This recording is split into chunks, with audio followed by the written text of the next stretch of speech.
was very proud of Dalvin the way he stepped up. You know, it's a pretty big moment for him stepping up early in the game, but I was expecting nothing less. So. I know you and Trey both talk about how you can stop people to help the team win. I know you can't to try to find a way to win the job. How do you and Trey handle that? I mean, I know it's difficult. That's something like this. How would you do something that you just accept what it is? Or how do you handle that? It's pretty much all of Coach Alfred. So like, whatever he feels like. So when we both get in, we try to make the best of what we can do, but we just pretty much congratulate each other and coach each other up and stuff like that. Miyan, it seems like the running game is more versatile this year. You guys are running on more formations, I think. How are you liking that? It's not just shotgun all the time. You've got pistol, you've got the eye. How are you liking that?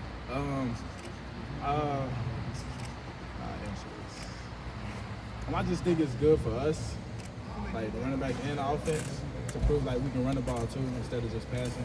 You know, we got one of the best quarterbacks in the country, so I just feel like it's good for like the Buckeyes overall. Is it difficult to go from one formation to the next? Like as a running back carrying the ball, is it difficult to go from shotgun to the pistol to the out formation to like single back? Like for you? Nah, for me, no, not really. I don't think it's a lot. So. Did you advocate to try and stay in that second half with a few more carries, or were you good to come out after? It was all up to Coach Alfred. I mean, he told me to just stay ready in case I had to go back in, so I was just on standby. But I wanted to see how Dalvin would play and like get more carries in the game. CJ said when he first came out there, he did comment on it. He said had to. Yeah. How did you see him on the sidelines right before he went in? He admitted he was nervous, but like, how did you kind of deal with him on the sideline? I basically just told him like just relax and just go out there and just play, like have fun with it. What about TC, obviously going in there making that big run, scoring a touchdown? Only lost his block strike, a couple days before the game, and then to do that, how excited were you to see him doing that out there? I was very excited. I was just proud of him. I feel like everybody else was too. But like he run hard in practice too, so it wouldn't surprise me to see it in the game. Did he remind you of yourself in 2020 wearing that 28 out there? Or just kind of like people are like, why is this guy all of a sudden bouncing off tackles? Yeah, a little bit, yeah. What on film sticks out to this Wisconsin defense that's statistically a top 10 defense? They're very tough team. What is a goal that you guys are trying to achieve against such a tough defense, as you just said? Well, we just gotta come and play tough too. That's all there's to it. Tough on tough.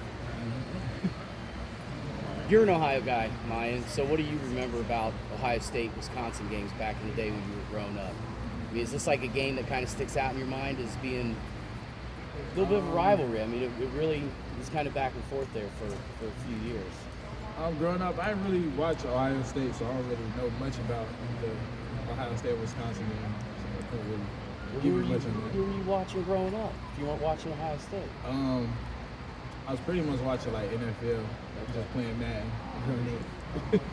Miyan, Luke said you told the team something in a pre-practice meeting or whatever today about play every play or play every game like it's your last. So can you go over that? What inspired you to give them that message?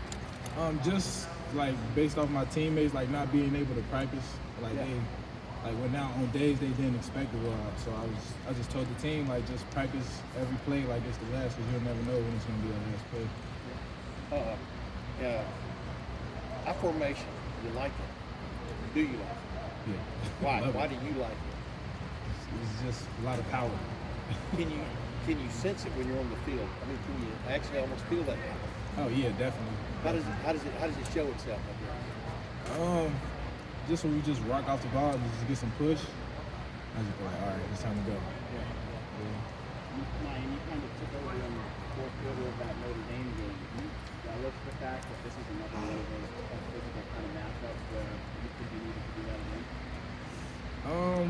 I mean, if it comes down to it, I guess it would be like cool, but that's not what I'm planning to do. I'm just out there to help the team win.